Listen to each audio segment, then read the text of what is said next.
The current war is a revenge war against the whole of Gaza, not only Hamas.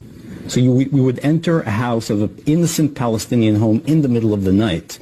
But I would say that what motivated me eventually to break my silence was the piercing eyes of young Palestinians when I was barging into their house in the middle of the night.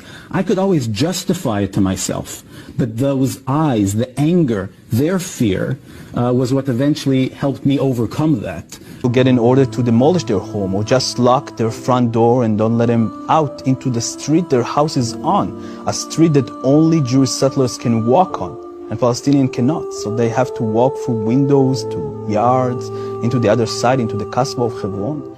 The army is, through the years, only worsening in its actions against the Palestinians. The occupation that started years ago has only gotten deeper and deeper. International human rights organizations repeatedly highlight Israel's violations of international law. These Jewish settlers that live in Hebron are living under the same rights that I live in Jerusalem, but the Palestinian next to them, next house over, next building over, sometimes next apartment over, lives under my rule, my military rule.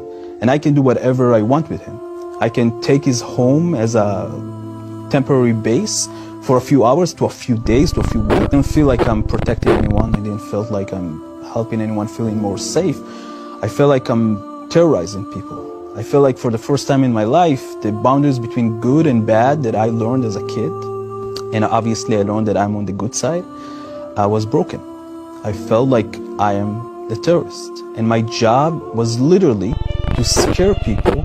And I thought that I was a good moral soldier, but I was actually helping entrench the occupation in that sense. So I would say that one massacre does not justify this one, and I want the end of the whole bloodshed in any side.